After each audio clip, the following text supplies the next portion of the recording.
ధనస్సు వారికి గనక చూసుకుంటే అష్టమంలో గురు సంచారం జరుగుతుంది మీకు జూన్ 2 నుంచి. జూన్ 8వ తేదీ నుంచి శుక్రుడు వచ్చి అష్టమంలో ఉండే గురువుతో చేరుతున్నాడు. మరి అష్టమ స్థానంలో ఈ 2 శుభగ్రహాల యొక్క కలయిక మూలంగా మీకు కలిగేటువంటి మంచి ఫలితాలు ఏమిటి? అష్టమంలో గ్రహాలు కదా అని భయపడాల్సిన పని ఏం లేదు. అదేవిధంగా పంచమ కుజుడు, చతుర్థ భావంలో మీకు అర్ధాష్టమ శని నడుస్తూ భాగ్యంలో కేతు ఉంటూ ఈ సప్తమంలో బుధుడు ఉన్నందుకు వీటి వల్ల మీరు తీసుకోవాల్సిన జాగ్రత్తలు ఏమిటి, ఎటువంటి మంచి ఫలితాలు జరగనున్నాయి అనేటువంటి అంశాలు చెప్తుంది నేనైనప్పటికీ చెప్పిస్తుంది సాక్షాత్ లలిత అమ్మవారిగా భావిస్తూ ఆ లలితాంబిక అమ్మవారి యొక్క అనుగ్రహం మీకు పరిపూర్ణంగా కలగాలని మనస్ఫూర్తిగా కోరుకుంటూ, ఇక్కడ ఏదైతే ఇప్పుడు చూడండి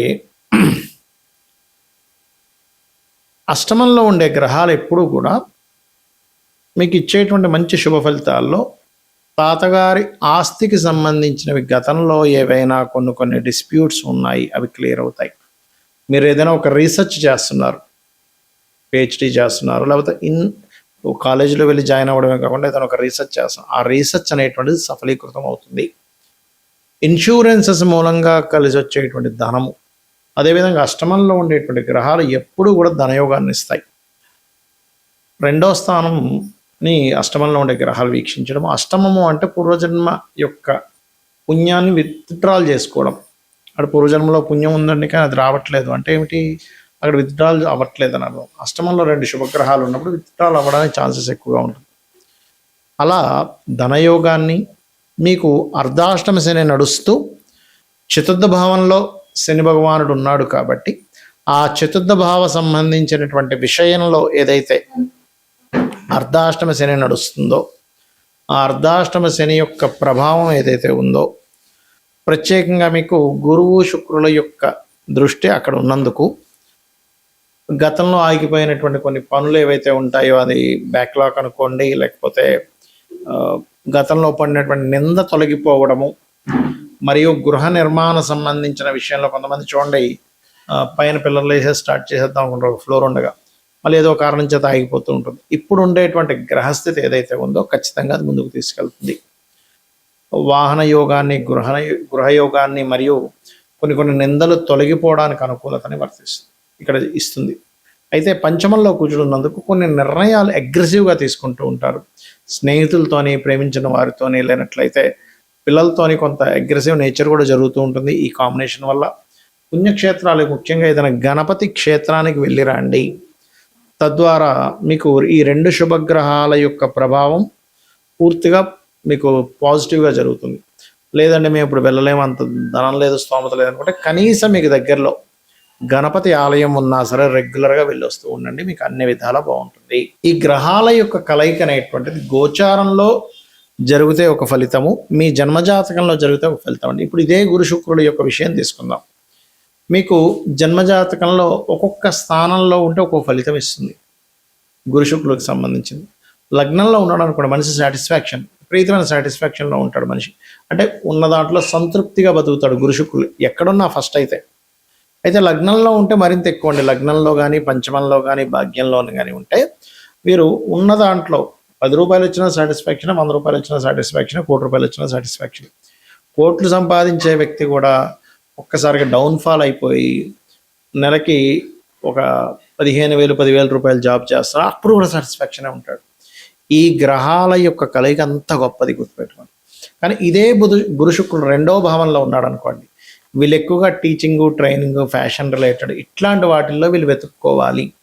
మీ పర్సనల్ చార్ట్లో కనుక గురు శుక్రులు ఇద్దరు 2లో ఉంటాయి. అయితే ఇక్కడ మనం అర్థం చేసుకోవాల్సింది ఏంటంటే మీ ధనాధిపతి యొక్క స్థితి కూడా ఎలా ఉందో చూసుకోవాలి. మీ ధనాధిపతి బాగున్నాడు, 2లో ఈ 2 శుభగ్రహాలు ఉన్నాయి, ఈ లగ్నానికి శుభులు, బాగుంది, కండిషన్ బాగుంది, అప్పుడు వీళ్ళు జన్మించిన కుటుంబంలోనే అభివృద్ధి ఉంటుంది. అదేవిధంగా వీళ్ళు ఫైనాన్షియల్గా ఎప్పుడు ఇబ్బంది పడరు 2లో కనుకుంటే. ఇంకా 2వ అధిపతి పూర్తిగా పాడైపోయి రావుకైతే యాక్సిస్లో పడితే తప్ప, ఆ దశలు రాకపోతే తప్ప, దశలు వచ్చాయి ఒక యుక్త వయసులో అంటే చాలా బాగుంటుంది. 3లో ఉన్నప్పుడు ఏమవుతుందంటే కొంచెం వివరణ ఇవ్వడానికి వీళ్ళకి మంచి స్కోప్ ఉంటుంది, అన్నదమ్ములతో కొంత సఖ్యత ఉంటుంది. కాకపోతే 3వ అధిపతిని కూడా చూడాలి. ఎప్పుడూ కూడా 3లో ఉండే గ్రహాలు 3వ అధిపతి.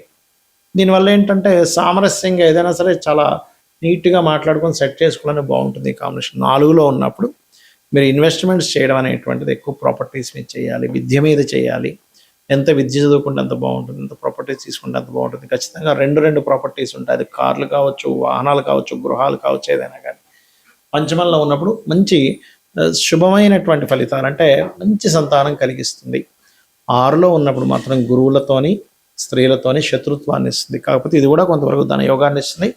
కంఫర్ట్ జాబ్స్ని వీళ్ళు వెతుక్కుంటారు. సప్తమంలో ఉన్నప్పుడు మిమ్మల్ని గైడ్ చేసే శ్రీమూర్తి రావడం, మీకు చక్కగా అంటే అందమైన అమ్మాయి లేదా అందమైన అబ్బాయి, చక్కటి రూపురేఖలు, చక్కటి గైడ్ చేసేవాళ్ళు మీ భాగస్వామిగా వస్తూ ఉంటారు. అష్టమంలో ఉన్నప్పుడు కొంత ఇన్సూరెన్సెస్ మూలంగా కలిసి వస్తుంది. అంటే ఇన్సూరెన్సెస్ కట్టడం, ఇన్సూరెన్సెస్ ఫీల్డ్స్లో మీరు ఉండడము, పిహెచ్డీస్ చేయడము, ఇటువంటి వాటి మూలంగా, లేదా తాతగారి ఆస్తి మూలంగా కలిసి వస్తూ ఉంటుంది.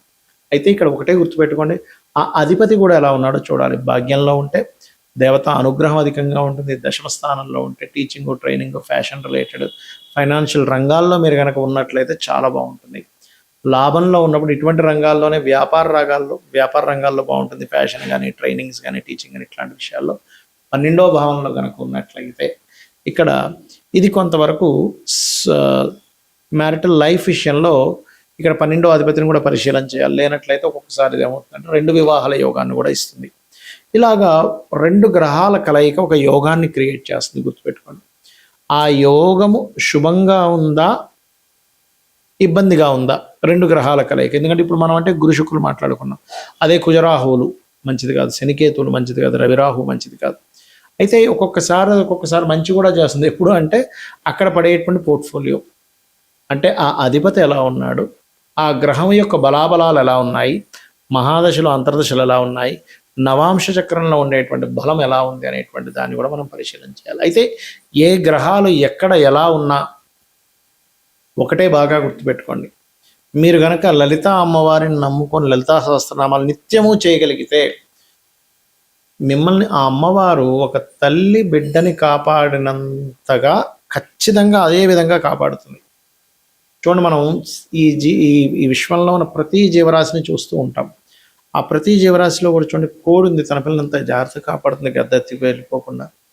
అదేవిధంగా ఏ జీవరాశి అయినా సరే, కోడి దగ్గర నుంచి, పక్షుల దగ్గర నుంచి, క్రూర మృగాల దగ్గర నుంచి, ప్రతిదీ కూడా ఎలాగైతే కాపాడుతుందో